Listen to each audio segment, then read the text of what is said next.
let's look into Job. I didn't say job like I always do. Okay? It wasn't job tonight, it's Job. I think it was a combination. What's that? I heard you say job this time. Well, it probably was, but you know what happens. So, I see the word, it sounds like job to me. But usually I come into Job and we look at it and see all the things that he went through, see what he did. But I thought I'd look at it a little bit different this evening, and we're going to start the 32nd chapter. And we're going to look at, I'm going to mess this guy's name, Elihu, as he's given his discourse, I guess, is what it would be after Job and his friends have got done talking. He's a young guy in the room. I mean, I can kind of see from some instances, I'd do the same way. You get a bunch of old guys arguing over in the corner, and you're younger than them. Do you really want to open your mouth and insert foot? I mean, I've got a pretty good habit about sticking my foot in my mouth anyway, so I could kind of relate to that a little bit. But does somebody want to read like the first? Don't want to make somebody read the first chapter.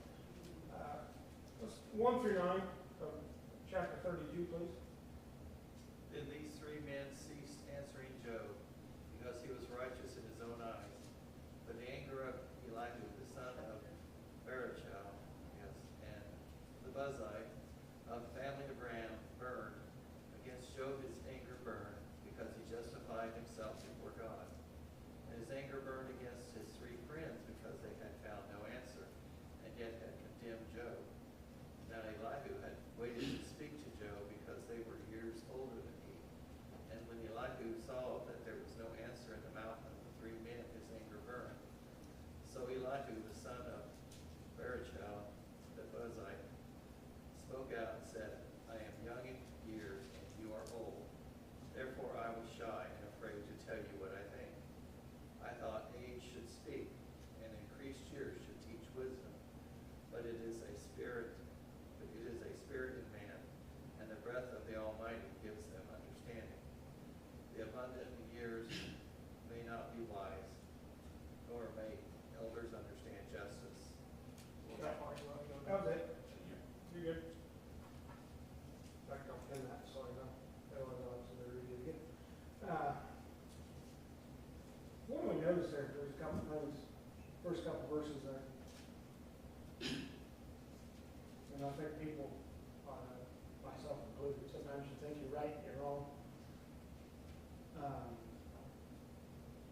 How hard is it to not think that the way we're doing things is right? You know, you do a certain job for so long, and you do it this way. I've seen it every time we've had turnover work or anywhere for that matter. Anywhere where the old guard goes out, new guard comes in, and management maybe change their thinking on something, and you change that up. Now, the old guys in the shop yet, do you think they're going to be just jumping up and down to go do something new? Not generally. Usually you're kind of stuck in your ways, and if you think you're right, well, you're right. Can we be wrong even if we think we're right? It's a lot of times can be that way. You know, the way we're doing it might have been the right way of doing it a long time ago, but you see all these kids with iPads and this, that, and the other, and we're starting to go that way at work with some of that stuff, and you're just kind of, you fight the system a little bit just because you don't like new stuff. Well, you finally give in and have to use this electronic junk. And it's kind of fun, but I can see where he's unhappy, because if you're righteous in your eyes and you're not trying to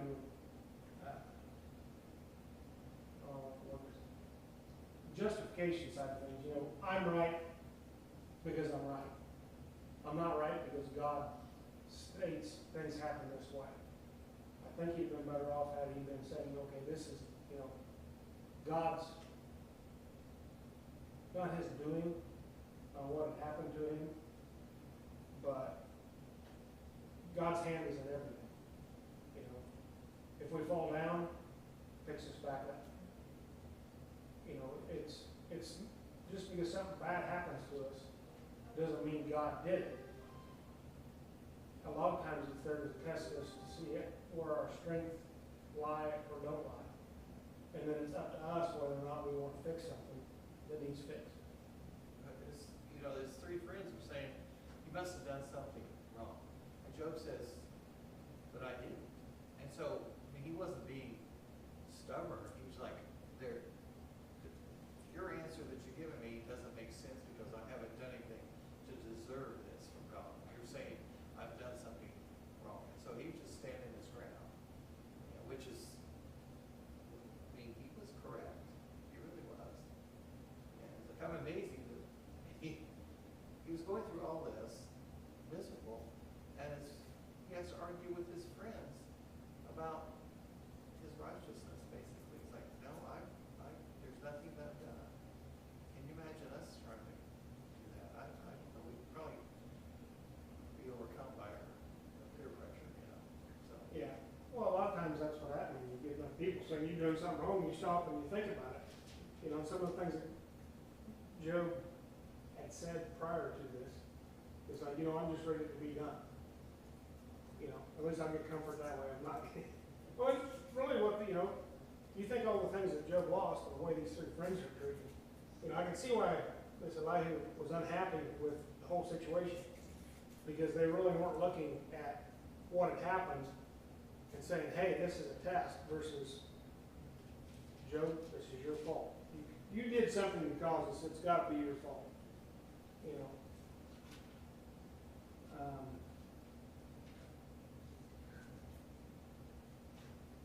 And this guy's in wrath isn't just unhappy with somebody either. That's, what did you say, Rick? It was, what, you like him? yeah, well, where it says his wrath, was it something different? His wrath. I mean, his Or anger burned against Yeah. Job and his friend. You know, his anger, wrath, unhappy. Yeah. I mean, just not disappointed in somebody, but really unhappy with them.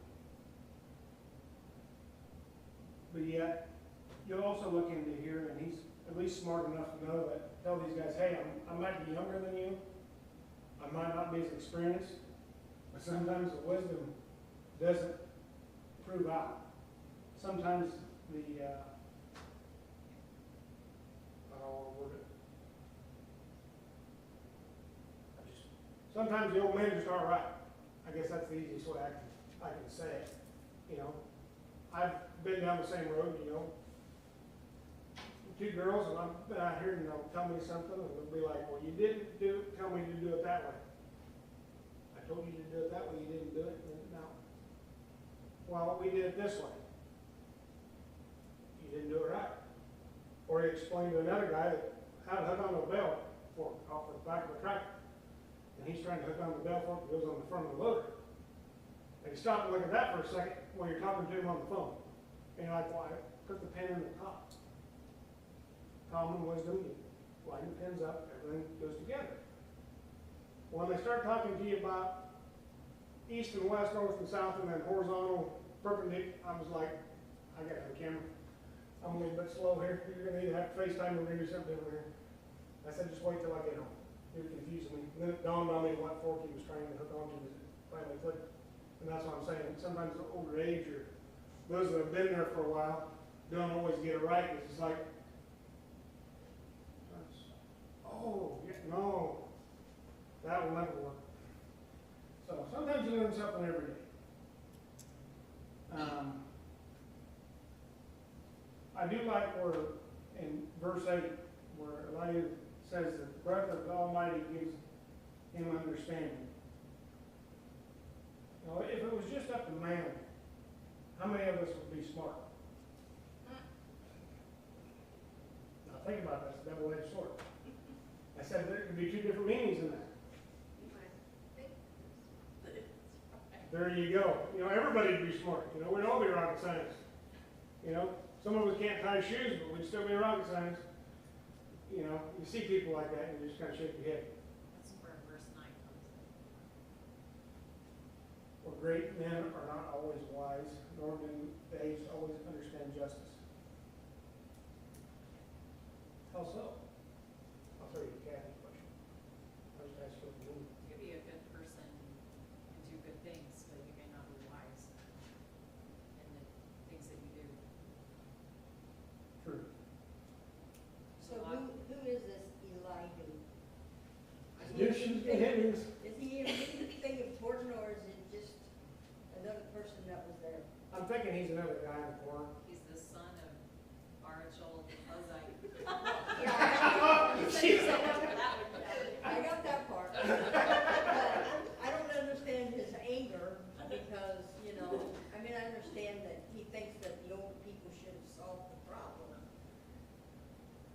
I'm wondering if it isn't more of the fact that it's, you sit back and watch. If you're sitting back in the corner and you watch the people argue, you know, that was 3-1, and the other three guys aren't giving the right answer. So he's like, you know, I think sometimes we're too close to a problem to see the problem, a lot of times. So we're going to sit and bicker over how we ought to be fixing the problem instead of just going out and getting the problem fixed. I've seen that a few times. I've been involved in that a couple times, maybe, you know, maybe twice a day. But a lot of this is, you know, I don't know. Talks about how, you know, he's younger in years, and usually the older are the wiser my understanding, you know, the wiser or the older are usually the ones that, you know, verse 7, you know, multitude of years should teach wisdom. So if you have more years, you're older, you've gone through more experiences, so you have the more wisdom to answer those questions or understand what's happening. And, you know, he feels like that's why he didn't speak up, because he's not the older and the wiser of the bunch. And he was upset because they should have that. Sorry. Hi. Embarrassing. Yeah, I got eyebrows. I don't think I answered Kathy's question. Asked who he was. What we know, he's the fourth guy in the room, basically. Who's to say there's not more? You know, if you're coming to comfort somebody, which is what the three friends started out to do, coming to Job because he lost his family, basically still had his wife. She was telling him to die. So he really, I mean, it's an awful one-sided project to me, you know. Job's here, the wife and the friends are over here, and Elihu is back here in the corner someplace. He's David's brother. David, First Chronicles 27:18. finish. That's what it says. That's what my concordance says, but I don't know if that's the same. You might I don't think that's the same line. be in the same. I'll make you dig that up. So, but everybody's, you know, kind of coming out against Job. So I'm thinking he's not going to hold back from Job as far as with some of the stuff he was saying. And he's not going to hold back on the friends that did not help come to give a, you know, wise answer or, you know, help him figure out what had happened. Why these things were coming upon him. Verse 10 through 14. Therefore I say, listen to me, I also will declare my opinion. Indeed, I waited for your words. I listened to your reasonings while you searched out what to say. I paid close attention to you, and surely not one of you convinced Job or answered his words. I'm glad you don't go farther. Lest you say, we have found wisdom, God will vanquish him, not man. Now he has not directed his words against me, so I will not answer him with your words. They are dismayed and answered no more. Excuse me. Words escaped them. And I have waited because they did not speak, because they stood still and answered no more. I also will answer my part. I too will declare my opinion. For I am full of words. The spirit within me compels me. Indeed, my belly is like wine that has no rent. It is ready to burst like new wineskin. I will speak that I may find relief. I must open my lips and answer. Let me not, I pray, show partiality to anyone, nor let me flatter any man, for I do not know how to flatter, else my Maker would soon take me away.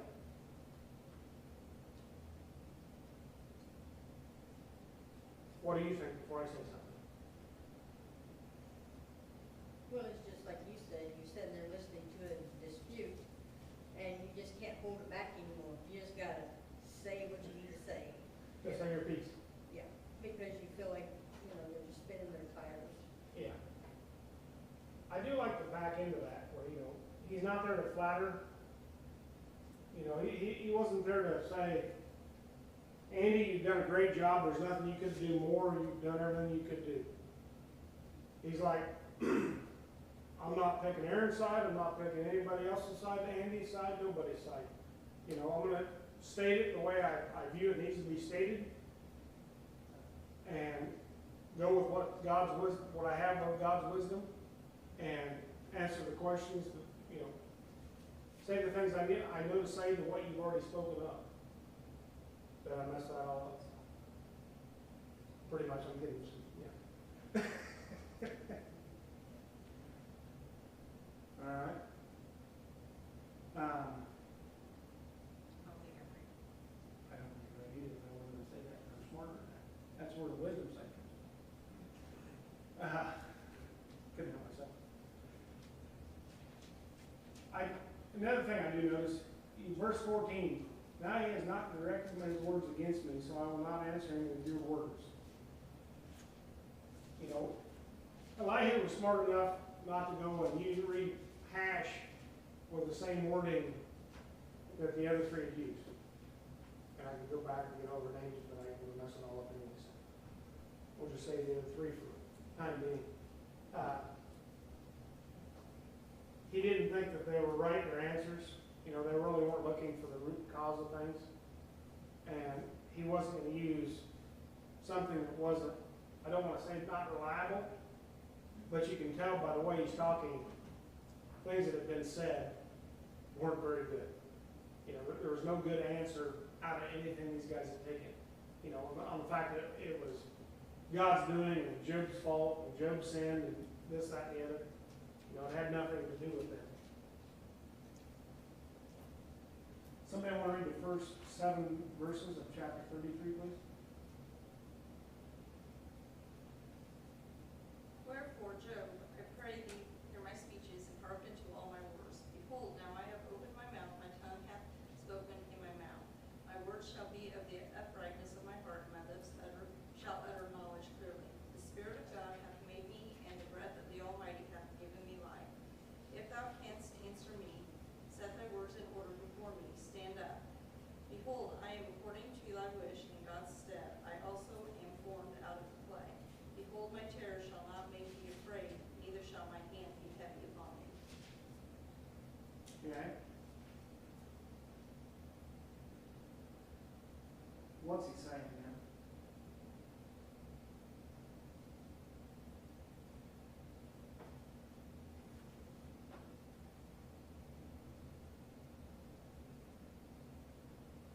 Basically, he says, I'm the same as you, Joe, I'm just younger, you know, I belong to God, he made me, he sustains me, everything, you know.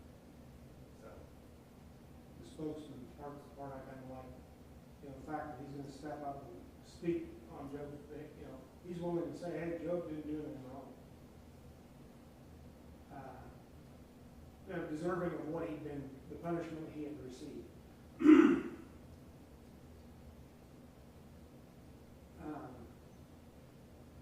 that's, isn't that kind of the point of what his 3 friends were saying, this is justice, God's justice. And this guy's saying, no, it's got to be something else because he didn't do anything to deserve this. God doesn't do, and now he will chastise us and things like that. This wasn't God's doing. This was Satan was allowed by God to do this stuff to Job for no reason. For no reason. I guess the easiest way I can explain it is you come up to him today. If I do something wrong, it's on my head, not Taylor's Madison's or anybody else in this room. If I'm doing something wrong, it's on my head. It's my fault. I did it. I'm the one paying for it. Now, if I'm, how do I want to say this? If I word things right and everybody else follows me, then I'm just stacked up that much worse because I'm standing in front here right now. But, you know, it's your own individual choice on what you do. That, you know, we're not here. It's not guilty by association type. It's if I failed, I failed. I failed myself. You know, it isn't because Rick made me. It isn't because Tara made me. You know, I failed my own. Any other comments before we read school? Richardson? Yeah. spoken in my hearing, and I have heard the sound of your words saying, I am pure without transgression, I am innocent, and there is no iniquity in me. Yet he finds occasions against me. He counts me as his enemy. He puts my feet in the stocks. He watches all my paths. Look, in this you are not righteous. I will answer you. For God is greater than man. Why do you contend with him? For he does not give an account of any of his words. For God may speak in one way or in another, yet man does not perceive it. In a dream and a vision of the night, when deep sleep falls upon men while slumbering on their beds, then he opens the ears Then he opens the ears of men and seals their instruction, in order to turn man from his deed and conceal pride from man. He keeps back his soul from the pit, and his life from perishing by the sword. Man is also chastened with pain on his bed, and with strong pain in many of his bones, so that his life abhors bread, and his soul succulent food. His flesh wastes away from sight, and his bones stick out, which will not seen. Yes, his soul draws near to the pit, and his life to the executioners. If there is a messenger for him, a mediator or one among 1,000, to show man his uprightness, then he is gracious to him and says, deliver him from going down to the pit. I have found a ransom. His flesh shall be young like a child's. He shall return to the days of his youth. He shall pray to God, and he will delight in him. He shall see his face with joy, for he restores a man to his righteousness. Then he looks at man and says, I have sinned and perverted what was right, and it did not profit me. He will redeem his soul from going down to the pit. His life shall see the light. Behold, God works all these things, twice in fact, 3 times with a man, to bring back his soul from the pit, that he may be enlightened with the light of life. Give ear, Job, listen to me. Hold your peace, and I will speak. If you have anything to say, answer me. Speak, for I desire to justify you. If not, listen to me. Hold your peace, and I will teach you wisdom. That's a lot. All right?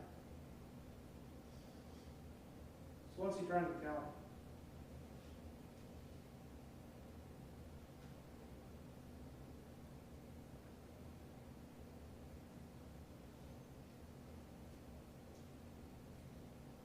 Who's God got to give account to? No, and that's really kind of the point of all this here is that God doesn't have to answer for himself for what happens. And that's kind of what this Elihu is saying.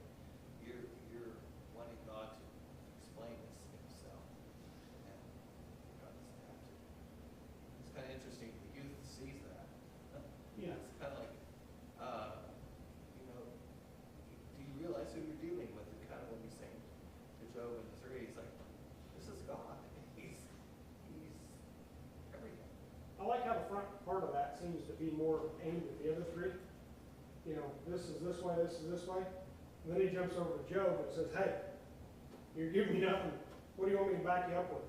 I can't help you because you're not seeing the big picture at the moment because of what has happened to you. I really think that was more his problem, is the fact that, everything's been taken from him. Anytime we get focused in on a problem, where's our vision go? I know when I do it, it gets kind of narrow, it's kind of like this, and I don't see anything or anything around me, and I'm going to go do that. And if Job was that way, what's he going to see around him? He's not seeing anything else around him. He's not thinking about, hey, there could be other ways that this has went down, or this has happened. Another thing we notice, where'd it go? I will find it.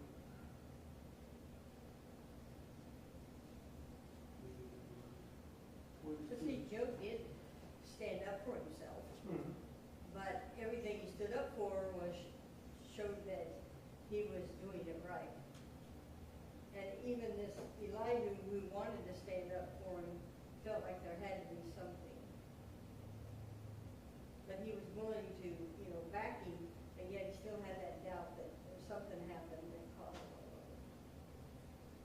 think the deeper into it we get, or if we get there,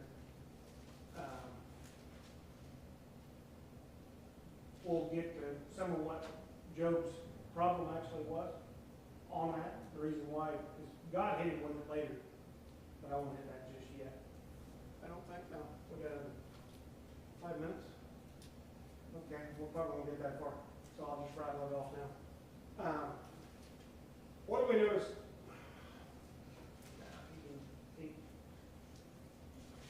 I knew she'd give me with it eventually, because let's see, chapter 30, we'll just jump up chapter 38. We'll bypass some of this for just a little bit here.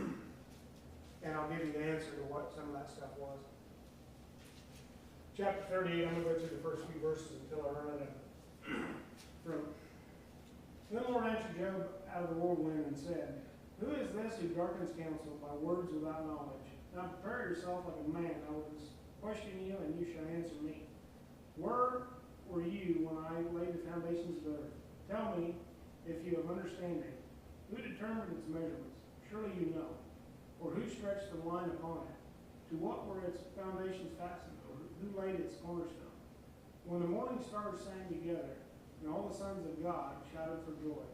For who shut in the sea with doors when it burst forth and issued from the moon? When I made the clouds its garments, and thick darkness its swaddling band, when I fixed my limit for it, and set bars and doors, and I said, this far you may come, but no farther. And here your proud waves must stop.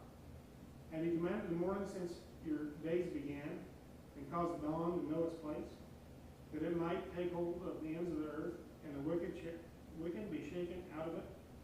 It takes on form like clay under its seal, and stands out like a garment." God hit him with, where were you? He's doing this to Job. Why would he say that? We just went over discourse on what we think as humans. God's hitting him with, if you're so smart, you've got all the answers. Some of the things you're using, I've got control of.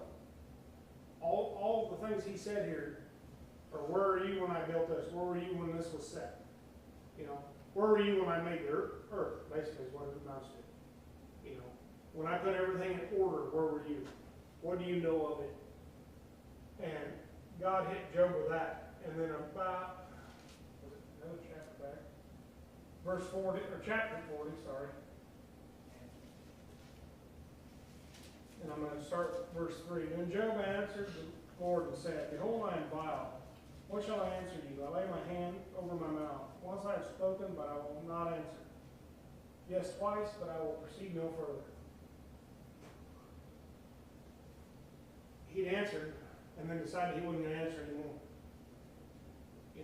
As a little kid, your parents ask you something, and it's something that's going to get you in trouble. So you're sitting over here thinking to yourself, what can I say that is going to get me out of jail? Basically, is what it amounts to. You're not going to get in trouble with parents. Been there a couple times, just a couple. But as you're thinking, you're like, you know what? I don't think this will work. This will work.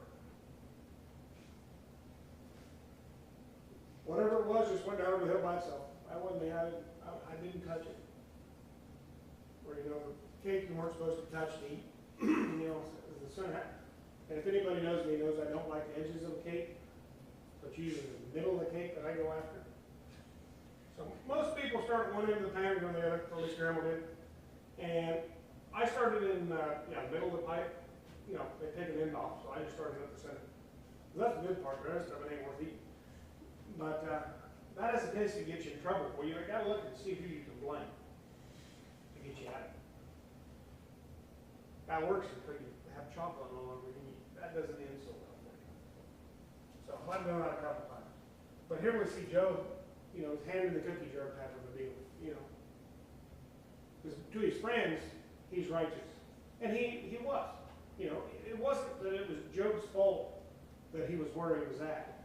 Job's problem was he couldn't answer his three friends in a manner that they liked. Because it wasn't God's doing, God allowed Satan to do what he was doing, but it wasn't God that was picking his family up. It wasn't God that was picking everything to deal with. That was Satan's cause. Satan caused that because Satan was saying that, there's a hedge around Job because he's perfect and, he always gets everything. You protect him. And Satan basically went to God and said, well, he'll even curse you if you don't protect him, he'll curse you. And that's where we ended up at. But Job didn't do that. His integrity, he was an upright man. It wasn't that he did that wrong. But we do see that sometimes, no matter what we think, we can deem something as righteous or something as right. And sometimes we may not be 100% right. We'd be 80% right, but not the 100. So is there any other comments this evening? I think it's